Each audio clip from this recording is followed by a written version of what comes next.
जंगल में टुनटुनी और भूरी नाम की दो चिड़िया बहनें रहा करती थीं। दोनों बहनों का स्वभाव एक दूसरे से काफी अलग था।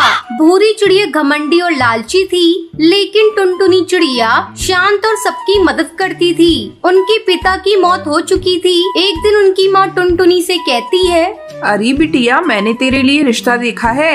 वो कबूतर बहुत ही अच्छा है। मेरी सहेली का बेटा है और बैंक में मैनेजर का काम करता है। अच्छी पगार मिलती है, तुझे बहुत खुश रखेगा। मेरे इस फैसले से तू खुश है ना बेटी? हाँ माँ, तुमने मेरे लिए जो सोचा है अच्छा ही सोचा होगा। अगले दिन बबली कबूतरी अपने बेटे बंटी कबूतर के साथ टुनटुनी चिड़िया को देखने के लिए आती है।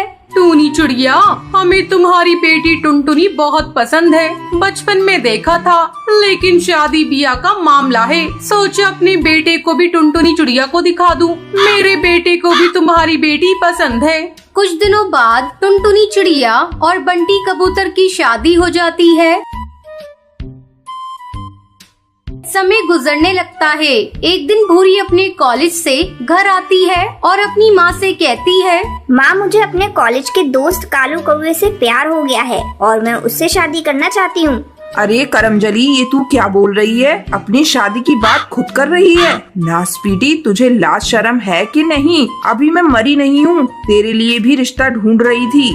मुझे पता है तुम मेरे लिए कैसा रिश्ता ढूंढोगी। दीदी के लिए ढूंढा है ना, 2 कौड़ी का रिश्ता। मुझे नहीं करनी गरीब घर में शादी। मुझे तो अमीर घर की बहू बनकर जाना है। तुम्हें पता है कालू कौवे के पास कितना धन दौलत है?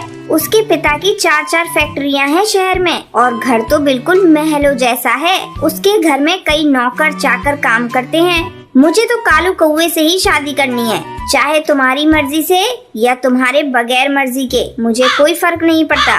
नासपीटी कुलक्षणी, अगर तूने उस कलुए से शादी की बात कर ही ली है तो मुझसे पूछने की क्या जरूरत? तू जिससे कहेगी मैं उसे तेरी शादी करा दूंगी। और इस तरह भूरी चिड़िया की शादी कालू कौवे से हो जाती है।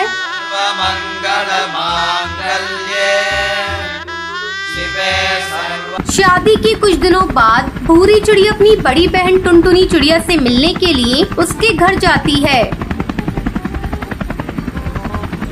उस समय टुनटुनी अपनी घर की सफाई कर रही थी। भूरी चिड़िया, तू, मुझे पता होता तो आज तेरे जीजा जी को जाने नहीं देती, उन्हें रोक लेती, वो तुम्हें रिसीव कर लेते। अरे नहीं दीदी, तुम्हें तो पता है मैं कितने बड़े घर की चिड़िया हूँ। अपनी हवाई मोटर लेकर आई हूँ। तुम्हारे जैसी गरीब थोड़ी ना हूँ जो हवा में उड़ते उड़ते धक्के खाती रहूँ।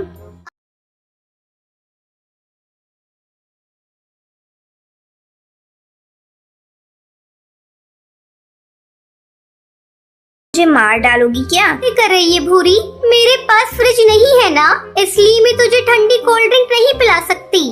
दीदी, पहले जाकर तुम फ्रेश हो लो। अभी अभी तुमने घर की सफाई की है ना, तुम्हारे शरीर से बदबू आ रही है। मुझे तो ये सब करने की आदत नहीं। मेरे घर तो सैकड़ों नौकर चाकर हैं। मैं तो बस बैठे बैठे ऑर्डर करती हूँ। मैं अभी फ्रेश होकर आती हूँ। टुनटुनी चिड़िया फ्रेश होने के लिए चली जाती है। उसके जाने के बाद भूरी चिड़िया टुनटुनी चिड़िया के पूरे घर को देखने लगती है। पता नहीं ये दीदी ऐसे टूटे फूटे घर में कैसे रहती हैं। छी, मैं तो ऐसे घर में 1 मिनट भी ना रहूं। तभी टुनटुनी चिड़िया चाय नाश्ता लेकर आ जाती है। ये ले भूरी चिड़िया, चाय पी ले। दीदी, मैं तो हैरान हूँ, तुम ऐसे कैसे रह लेती हो? कहो तो मैं तुम्हारे लिए एक बड़े घर की व्यवस्था करा दूं। भूरी, तो इस तरह मेरी गरीबी का मजाक मत उड़ा। मैं अपने पति के साथ बहुत खुश हूँ। अगर तुझे मेरा घर पसंद नहीं तो यहाँ मत आया कर।